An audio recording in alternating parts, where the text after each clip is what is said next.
I'd like to welcome Alex Doman, who is the founder and CEO of Advanced Brain Technologies, co-founder of Sleep Genius, and best-selling co-author of Healing at the Speed of Sound. Welcome, Alex. Thank you for being here. Great to be here, Kristen. Thank you. I know today we're going to be talking about autism and auditory hypersensitivity, the causes and solutions. So I know we have a lot to cover in this hour. And, before we get started, I'd like to, ask you, you're the founder of Advanced Brain Technologies. Why did you start the company and, what did you do? Oh, great question. My family has been in the field of brain rehabilitation and developing methods to help children and adults advance their potential for 3 generations now. So I grew up in the field, and at the time, 1993 to 1998, I was working with my father at the National Association for Child Development, researching the use of auditory and music programs to help the children that we worked with. These are children on the autism spectrum, with Down syndrome, with attention and learning difficulties, brain injury, and so on. And during that clinical research period, really identified a need to develop safe, effective, in-home programs that parents could do with their children, with their support of their educators and their clinicians. And that program was the listening program that we developed. So Advanced Brain Technologies was really started to fulfill a need, and that was to create programs for families, and that's what we've been doing ever since. And what we really do here is we create neuroscience-based music programs for brain training. Now, you wrote the best-selling book, Healing at the Speed of Sound. Can you share with our audience, if they read that, what would they learn from that? Well, we really see sound as a pillar of our health, just like exercise and a good diet. Sound plays a very crucial role in shaping our development and influencing who we are and how we interact with the world. So sound is something that's with us, Kristen, 24/7, 365, right? We don't have earlids, although we have eyelids. We don't have earlids, and we really can't shut sound out from our environment, whether we're awake or we're asleep. So what Healing at the Speed of Sound is really intended to do is to raise your awareness that the sound in your environment affects you either negatively or positively. The negative effects would come from noise exposure. The positive effects from exposing yourself to nature sounds, good music, human voice, and music. So the book takes you through a day in your life from the moment you wake up until you go to bed, and ways that you can use sound to enhance your life. And then from prenatal, actually the auditory experience in the womb, through the end of life, how we can use sound in the classroom, in the workplace, in our home, in our communities, anywhere in our life. So it's really about harnessing the power of sound to transform your brain and improve your life at any age or any stage. Now, you've talked about, your background, and I know ABT creates neuroscience-based music programs. For the listeners out there, I know a lot of people might not understand, what does that mean?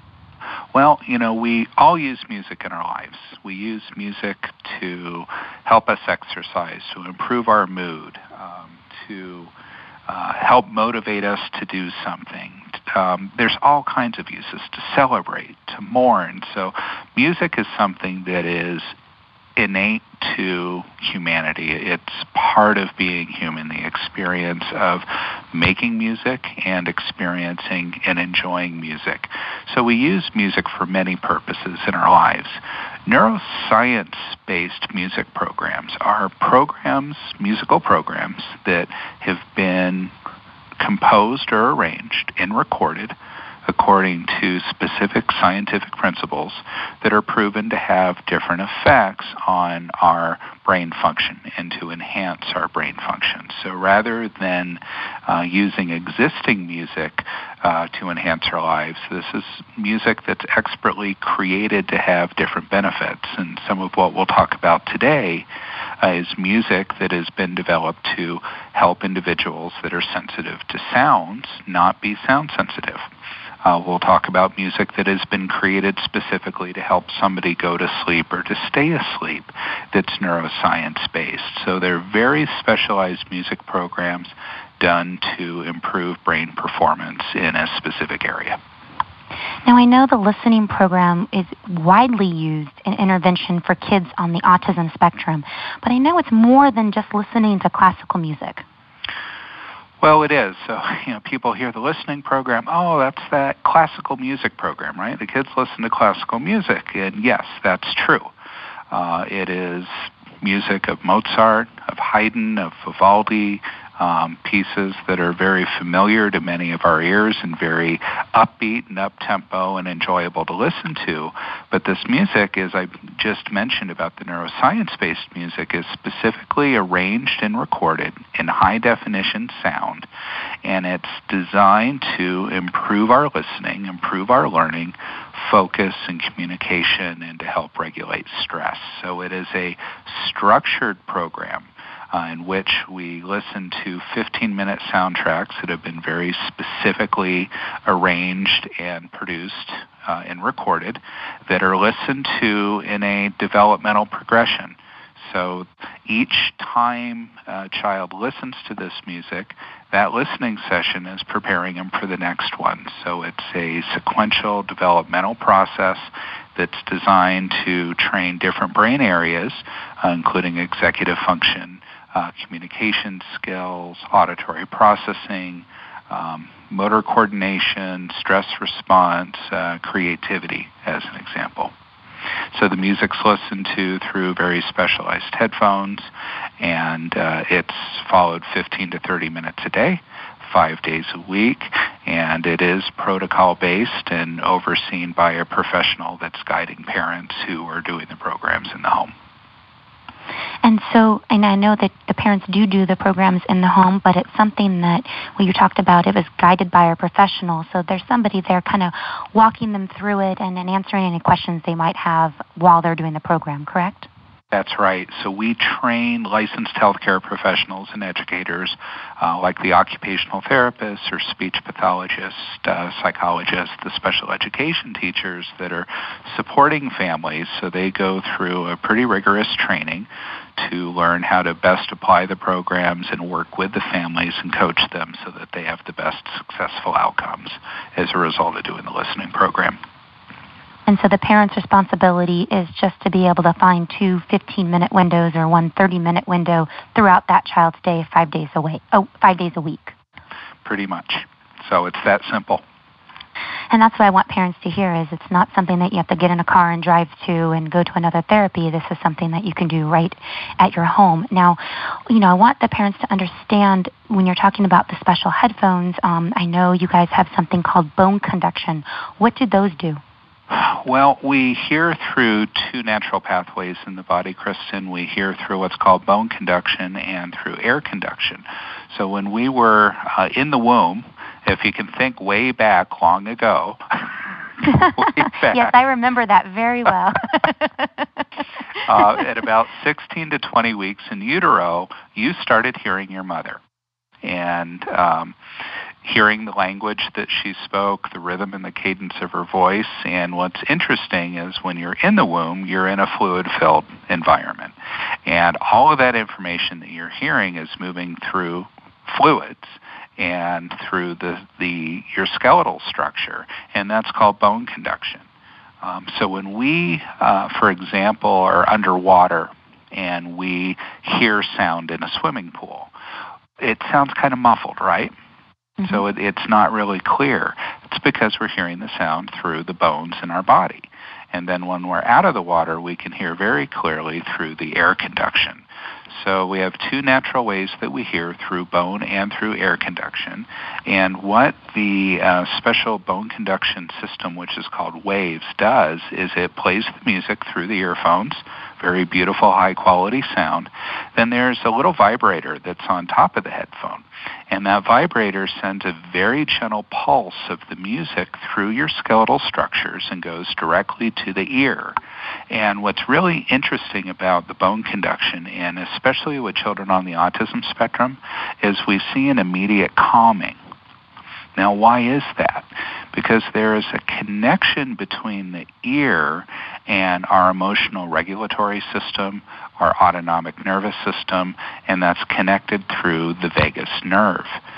So that sound travels from the ear along the vagus nerve, and it helps to calm our nervous system. So we see kids immediately connect with the music, become very present, has an immediate calming effect, and then that allows them to get further benefit from the listening training that they're doing with the listening program. So it's simultaneous gentle vibration and music that's being experienced at the same time. So it's very immersive. Kind of think of it like four-dimensional sound. That's very cool. Now, I know many children on the autism spectrum disorder have sensory sensitivities, especially to sound. Can you talk about the research that you, and I believe his name is Dr. Lucker, have been doing around this? I understand you had just researched, had a research article published in the medical journal, the Autism Research and Treatment. Can you talk a little bit about that? Well, I'd be happy to. I think many of the parents and professionals that are, listening to this program and have children with autism in their lives know that sensory sensitivities are very common. Sensitivity to light, sensitivity to touch, sensitive smells, sensitive taste, and sensitive hearing. And it is a matter of, when we discuss sensory sensitivity, it's something that can be very debilitating because the brain is not processing the information coming from the environment accurately, and it can cause pain or distress to that individual, especially when it comes to sound. So this is an area that, since I started in the field in 1993, I've been researching this area of auditory sensitivity in children, not only with autism, because this affects anybody can be overly sensitive to sound, but it happens to be a very common characteristic or trait that we see in autism spectrum disorders. So along with Dr. Lucker, who is associate professor in the Communication Sciences Department at Howard University in Washington, D.C., for several years we've been collaboratively looking into this problem. Why is it so many of these children are sensitive to sounds? What are the mechanisms involved? Is there an explanation? And two, what do we do about it? So we had published an article back in 2012 in Autism Science Digest that talked about the relationship of the emotional system in the brain to sound sensitivities. And this follow-up article that was just published in Autism Research and Treatment is about the neural mechanisms involved in hypersensitivity. So there are behavioral, emotional components, but there are also specific things happening in the brain which cause these sound sensitivities. So that's what this recent journal article is about.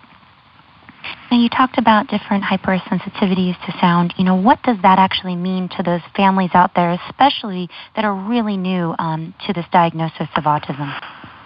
Well, auditory sensitivity is called many things. Hyperacusis, sound sensitivity, misophonia, for example. So these are some of the terms that are thrown around.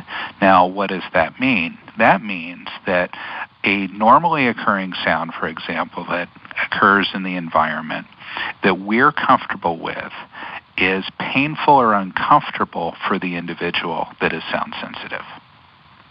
Okay, so meaning the majority of us have a normal sensory response to it, and it may make someone else jump out of their skin, cry, scream, run away, or actually put them in a position in which they curl up into a ball covering their ears, trying to protect themselves from the sound that can't physically hurt them, but is causing them a discomfort that is out of the norm. So what do we see with this sound sensitivity? Well, the behaviors would be, let's say it's a flushing toilet, and that's a common one. A lot of our kids are afraid of the sound of a flushing toilet. So the child may run away when the toilet flushes. They may scream. They may act out. We may see that children are fine when they're at home, but when they go into, say, a cafeteria at a school, they begin to have a meltdown or shut down because they're getting sensory overload. Or they go into a restaurant that's loud.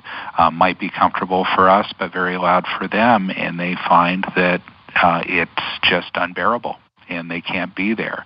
It could be the sound of a baby crying in the house, the sound of a dog barking, fear of a vacuum.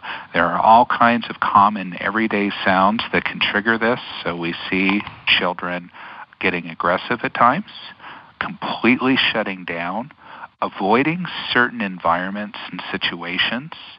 That's another thing that we look for. Covering the ears is one of the telltale signs, and of course complaining about agitation when certain sounds are around them. And we know as parents, myself, I'm a parent of a child, with autism, and he definitely has had his share of hypersensitivity to sound, so I know it's a really hard thing for the parents out there, and so it's great that there's programs like yours that can help address that. Now, I know one thing, when you're looking at hypersensitivity to sound and you're working with different doctors, first thing they're going to ask is there a hearing problem? Well, that's a great question, right? Because it sounds, so there must be something going on with the hearing. What's very interesting is that we should check our children's hearing, right? There are many children that go with undiagnosed hearing loss. We should have 100% infant hearing screenings at birth in America, but we're not there yet. We're only about 7 in 10 children are screened for a hearing loss at birth. And a lot of actual language and communication delays that are seen. And sometimes, Kristen, this is interesting, kids have been diagnosed with autism that don't have autism. They're kids with a hearing problem that went undiagnosed, so a lot of the behaviors are characteristic. And then once that gets diagnosed and treated, those behaviors begin to diminish. So that's just an interesting side note. But to get back to the sound sensitivity, what is actually happening is not a hearing problem. So this is not a problem of how the ear itself is functioning. It is a problem with how the brain is processing and responding to the sounds that we hear. So a hearing test won't pick this up. A hearing test can show some sensitivities to sound, but typically it's not that there's a problem of hearing loss or too highly tuned hearing. There's something else going on. Now, we talked a little bit about the classical, music part of different things. I also want to have the families out there listening explain what the classical auditory pathway is, because I know a lot of people, this is very new to them, and so I want them to get a better understanding of what that is. Well, the classical auditory pathway is the brain pathway, right? Let's just say the route that sound takes when it enters the ear and then is sent to the brain. And that is the pathway that you learn about if you're an audiologist or a speech pathologist studying the auditory system, or you may learn in an anatomy or a biology class.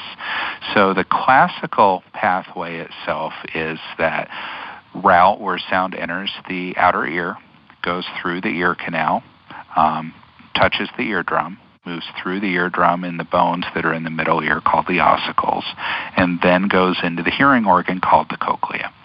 The sound then goes to what's called the auditory nerve. That's the 8th cranial nerve in our cranial nervous system. Then it goes through different pathways from the brain stem to the midbrain up to the cortex, where we register and process that as sound. Then that cortex, which is the surface area of the brain, then sends a message back to the ear to fine-tune our listening. So that is kind of the standard classical auditory pathway that we learn about. And there's another called the nonclassical auditory pathway. What is that? Well, this is an interesting one. For all of the years that we've been understanding the human body, right, and mapping the human body, there's been a pathway discovered in the early 2000s for the first time called the non-classical auditory pathway. So the classical pathway is the dominant pathway that sound travels to process and comprehend what we hear. But this other pathway is interesting because it's mostly active in young children, this non-classical auditory pathway. So this non-classical pathway branches off the classical pathway. So you're on the classical pathway, then it branches into an area of the brain called the reticular formation, which is where our internal and external senses integrate. It's the area of the brain that's involved with awareness, detection, attention to sensory stimulation, including sound. And that sends information that's involved with auditory sensory processing. Well, this also connects with the limbic system within the brain. Now, the limbic system is involved in a number of things, including emotional response. One major center in this pathway is the amygdala, which is involved with processing emotional memories. It is more involved in this, but these are the main mechanisms along with the cerebellum. So what's really interesting in the finding of Mahler and Rollins, who first recognized and identified and wrote about this pathway, is not only does the non-classical pathway obtain auditory sensory information, but it also receives stimulation from the somatosensory systems of the body. Those are the parts of the body involved in processing touch and temperature and to help us process where our body is in space. And what they found is that overstimulation of touch or sensory processing in young children led to them becoming overly hypersensitive to sound. So this pathway is always also very important in the connection between touch sensitivity and sound sensitivity. So we often find that children oversensitive to touch are also oversensitive to sound, and in part this is because this non-classical pathway doesn't become inhibited when it should, meaning it's overactive, and rather than inhibiting certain sensory messages going through it, it allows them through and overwhelms the system. So this is a very, very important factor in understanding some of the poor emotional regulation that our kids have when they have a sound or a touch sensitivity as this non-classical pathway. So are our kids having a fight or flight response to sound? Great question, because that's exactly what is happening, right? So this fight or flight system within us is critical to survival. We monitor our environment for safety on an autonomic basis when we're asleep and when we're awake. And this system is designed, this autonomic nervous system, to alert us through what's called the sympathetic nervous system of a threat, so that we know how we need to respond to that threat that's taking place. And then, so that's like the accelerator, right? It gets our body ready for action and ready to go and to fight the threat to my life. Now, there is another part of that autonomic nervous system called the parasympathetic nervous system, and that's the brake. So the brake is supposed to help us recover from these stressful fight or flight responses so that we can resume and go back to our normal function. So what's happening, and it's a very interesting thing to think about, when we're under extreme stress, not just our kids when they're sensitive to sound, but under extreme stress, our autonomic nervous system is in too much of a sympathetic mode and it doesn't recover into parasympathetic. So what does that mean? That means that a sound can occur in our child's environment and they respond as if it's a threat to their survival.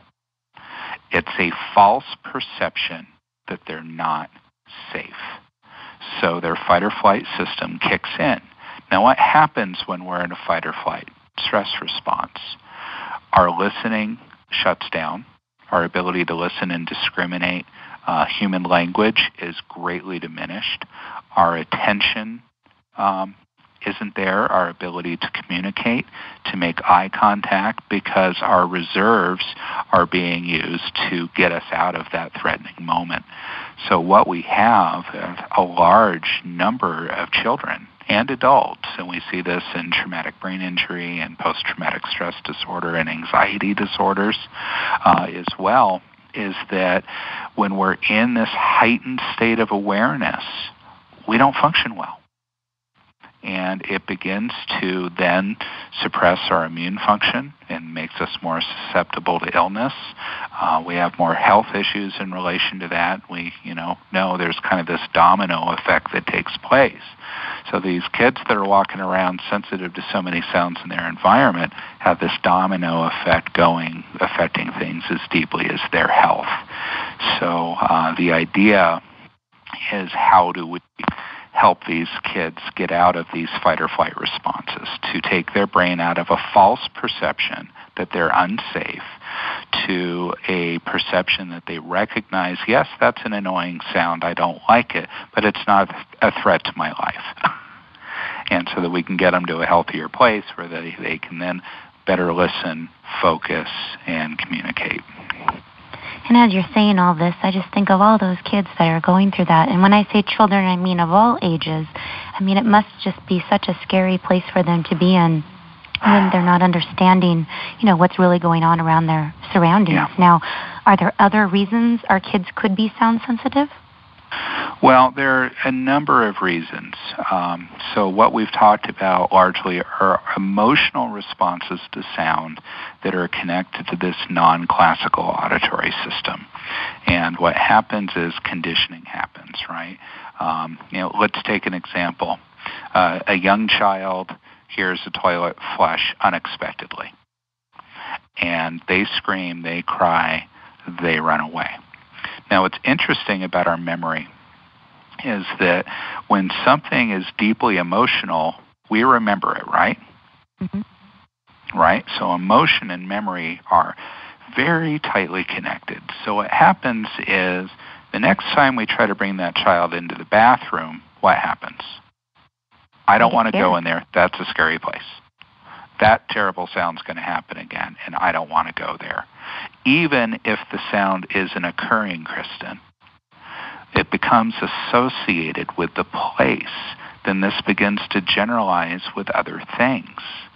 So what happens is, it's typically things the child can't control, right? So one of the common contrasts when we speak to parents about this, they say, well, how come my son will listen to music really loud, he'll yell and he'll scream, and that doesn't bother him? Well, because it's in his control. When it's out of our control in environmental and we can't predict what's going to happen, that's when this fight or flight response kicks in. Now, what are some of the other things, some of the other areas that are involved? Well, as we look at the neural mechanisms involved with hypersensitive hearing, we've already discussed the nonclassical auditory pathways and the limbic system being very important, especially for children with autism spectrum disorder. But recent research has revealed some other factors, and this is what Dr. Lucker and I have shared in our review article. And an example of this is abnormal production of certain neurochemicals, meaning an imbalance in neurochemicals. So one of those neurochemicals is GABA, and another is 5-HT. Now, what are these? Now, the GABA is one of the neural mechanisms that's found in people with auditory hypersensitivity. This GABA production abnormal GABA production has been found in children with autism. And GABA helps the inhibitory control of sensory processing, including auditory sensory processing. So to inhibit sensory input from going in and overloading us, we need normal GABA production. We need that neurochemical to help inhibit this information from coming in. So if it's abnormal GABA production, that has an impact. Now, the 5-HT, which we mentioned, could also be imbalanced. 5-HT is serotonin. And that serotonin is a neurochemical involved in sensory modulation and sensory processing. So abnormally functioning serotonin levels can cause a heightened startle response to auditory stimuli. So these are two neurochemicals that can contribute to the issue. Another is something called sensory gating. So when we consider the neurochemical factors that contribute to inhibiting sensory input, these factors relate to sensory gating, and that essentially means there's brain gates that deal with sensory information, such as sound. And the brain it also involves behavioral reactions to sound. So the gating relates to the regulation of how the brain handles incoming sensory stimulation. So it deals with allowing sound to pass into our system or to block sound out of our system. And some children have auditory filtering problems, and these kids can have problems with executive functioning and self-regulation, and this relates to sensory gating anomalies.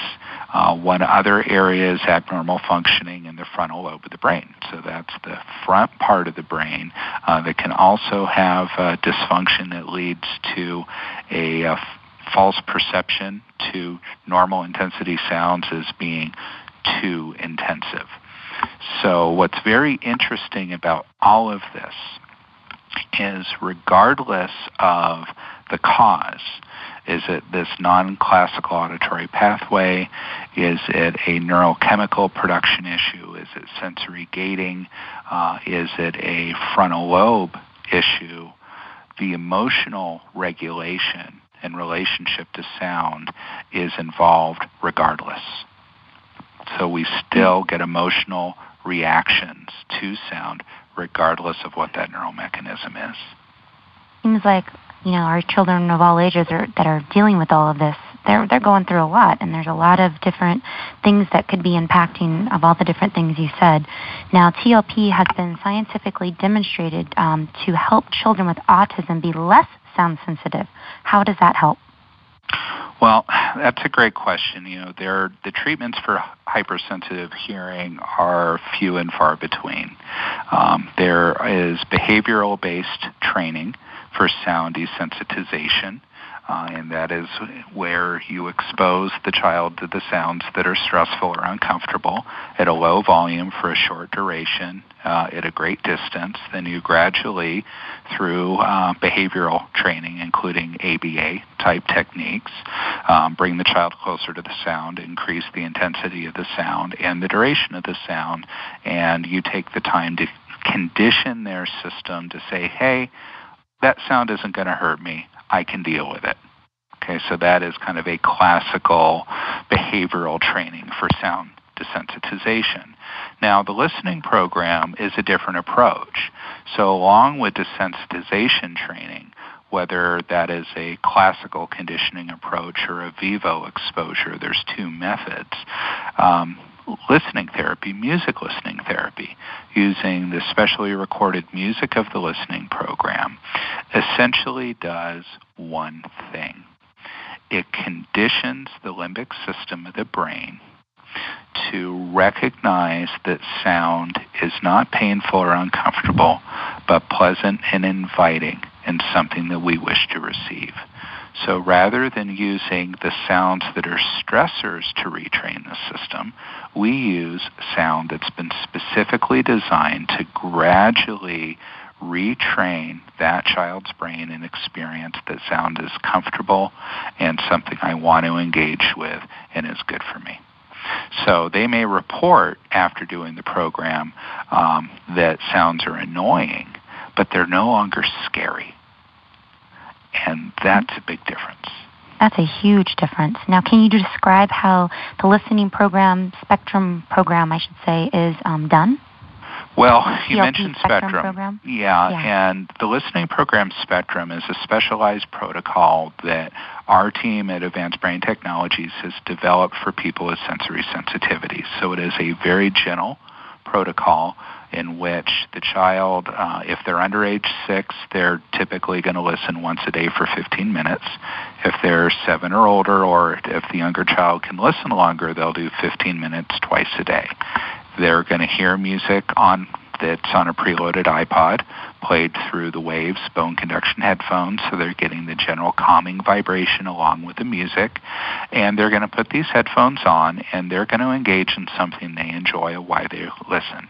It may be a quiet game. It might be some fine motor activities. It could be artwork. I've got a 6-year-old son. He's a neuro, quote-unquote, typical child, and he does art activities and coloring and things such as that when he's listening. So it's done, again, once or twice a day for 15 minutes, 5 days a week, and it's very progressive. We first of all start the child with music that's very, very comfortable with very little modifications to it. Then after a couple weeks of that, we begin to train their brain to process and be comfortable with low-frequency sounds with lower tones in them. Then after a period of that training, we begin to train them in mid-range sound frequencies, more where human voice is processed, along with low-frequency sounds. And then we begin to train their system in the higher sound frequencies.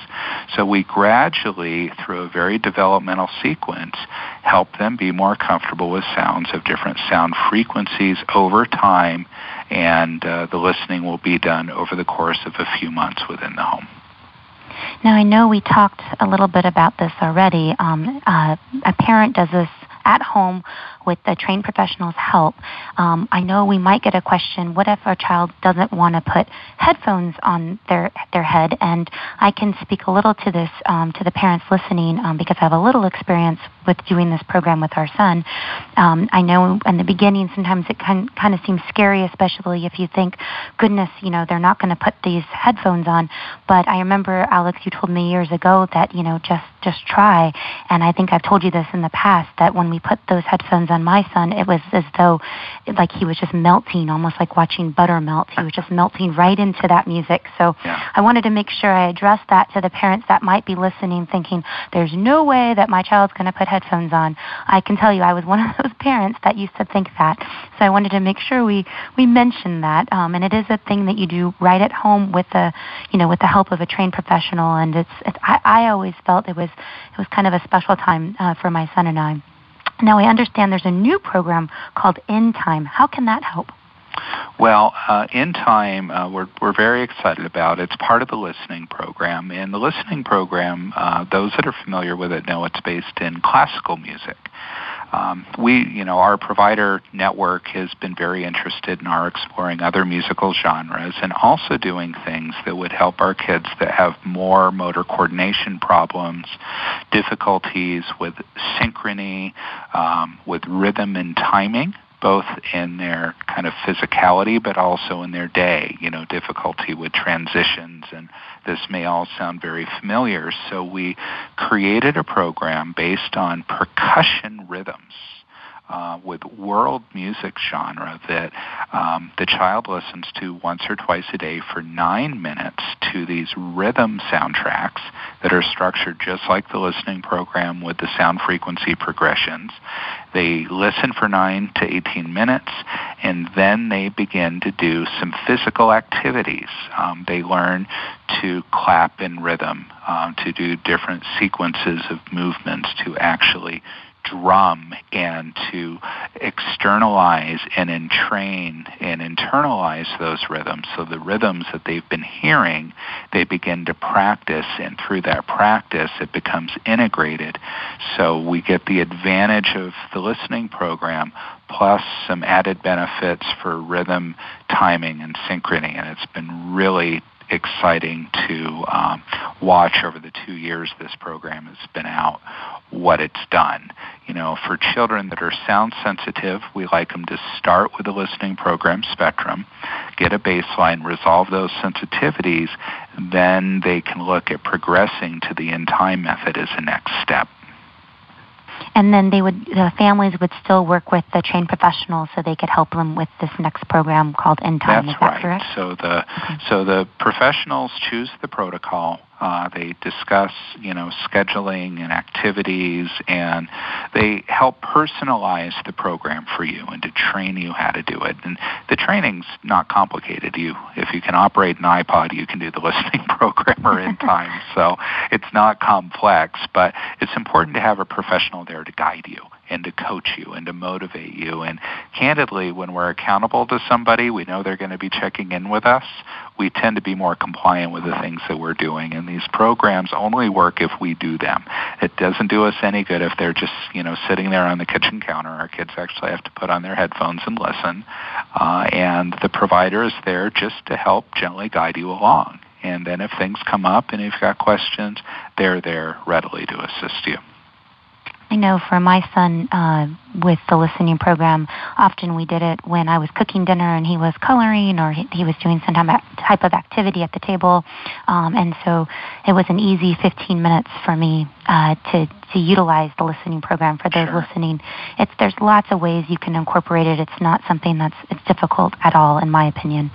Now, this is a big one. Can you share a bit about the Sleep Genius program that your neuroscientific team developed? And this is huge with NASA. That's super impressive. So I'd love to hear some stuff about that.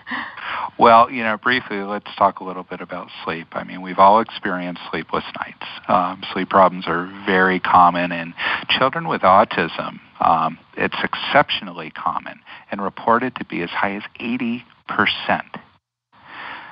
So 8 out of 10 of our kids on the spectrum with sleep issues.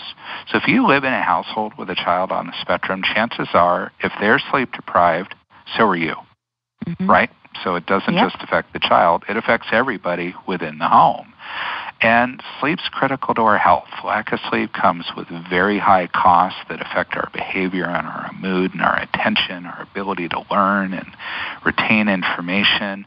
But sleep deprivation does more long term. It impacts the development of the brain.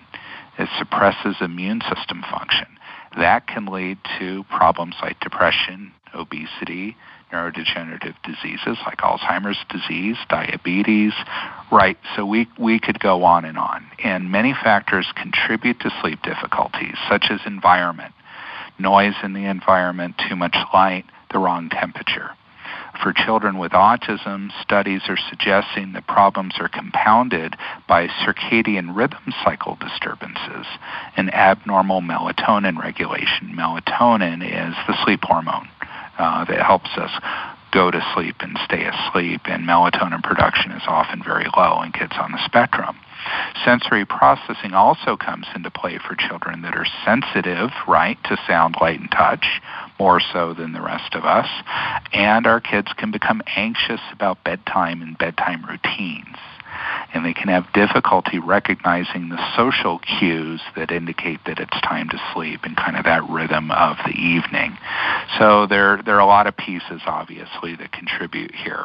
So sleep's a big problem. And over our now 18 years with the listening program, some of our kids don't make the progress that others might. And when we begin investigating, we see these are the kids that have more sleep issues. And let's face it, if we're not sleeping, nothing else works. I don't care what intervention you're doing, what learning style you're teaching. If kids aren't sleeping, they can't focus, it's difficult to learn, to attend, and to retain any information and to be present. So we decided to try to solve this problem because drugs are not the way to go, over-the-counter or prescription. And there aren't a lot of alternatives. So we worked with an amazing neuroscientist named Dr. Seth Horowitz, who was commissioned by NASA many years ago to help astronauts sleep in space. Because the worst place you can try to sleep in the world is in space. Because when you're orbiting the Earth, every 90 minutes you go through night and day.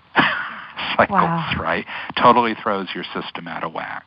So Dr. Horowitz, through that research, actually found that you can rock the brain to sleep using sound just like you rock a baby to sleep, right? I'm sure you rocked your son to sleep when he was little, holding him in his arms and moving him. Many times. Swaying him back and forth. Yep. Well, when you sway him back and forth, what happens? His vestibular system actually is responding to that motion, and that response triggers drowsiness. So parents all intuitively know how to do this. They're all the world's best neuroscientists, right? Because they just do these things that are naturally affecting the brain. So they are actually rocking their baby to sleep. And what Sleep Genius is an audio program that has algorithms that simulate that physical rocking with low-frequency sounds.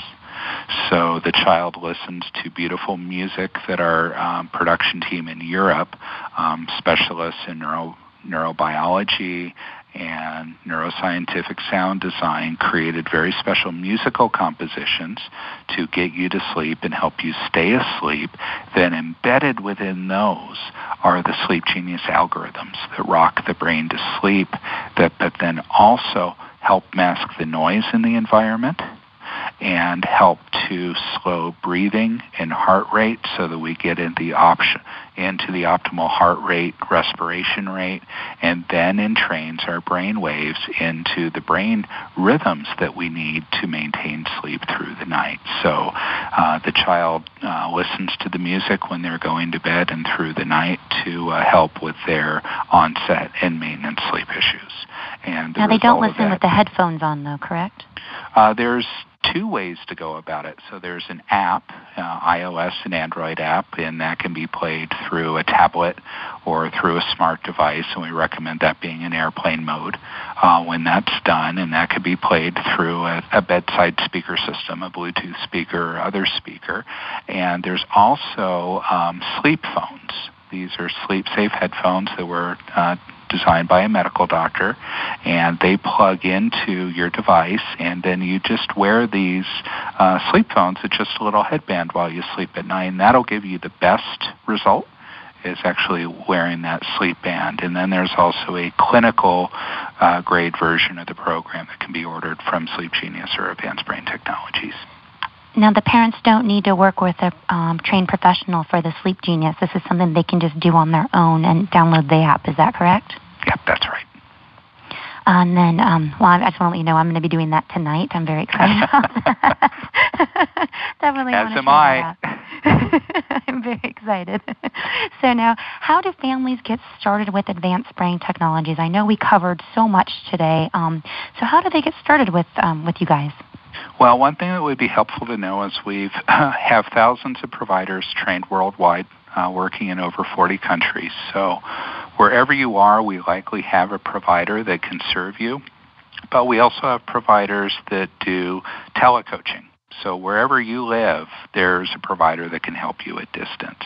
So what we recommend is you can learn more about the programs by going to advancedbrain.com. ADVANCEDBRAIN.com, or just call us at area code 801-622-5676, and we have family advisors that are here. So parents can call in, we'll discuss your child with you, make recommendations on the appropriate program, and then make a referral to a provider if you don't already have a provider that you're working with. And you may just find that your occupational therapist, your psychologist, your ABA therapist, your speech pathologist may already be a listening program provider. So, you can ask them if they can provide these services, or contact us and we can let you know if they do, or connect you with someone that does. So it's very, very straightforward. And now we talked a little bit about your book, Healing at the Speed of Sound. If they wanted to find that, where can they find that? Healing at the Speed of Sound is in most major bookstores, but your best bet is generally just go to Amazon and order it there, Barnes & Noble, or from our website. It's available hardcover, softcover, also as an ebook and as an audiobook. So it's available in all formats, and it's pretty easy to come across. I have so enjoyed talking with you. I feel like I could talk to you forever. I feel like I always learn so much when I listen to you speak. So I'm sure the families out there have just learned so much during this talk. Are there any final thoughts that you would like to leave them with? Well, For me, it's been such a privilege and an honor to serve families, for my, career over these past 23 years. And I think, what I really would like to say more than anything is to every parent listening to please recognize that your child has absolutely unlimited potential. We don't know what they're capable of. So let's not set limits on them. Let's believe and then do everything we can to help them achieve. They'll amaze you and surprise you every day, as I know your son Jackson does for you, Kristen. I think that's really beautiful, and I think that's something that parents can really take to heart. And thank you so much, Alex, for being here today and just doing all the work that you do to help families. That's an honor. Thank you.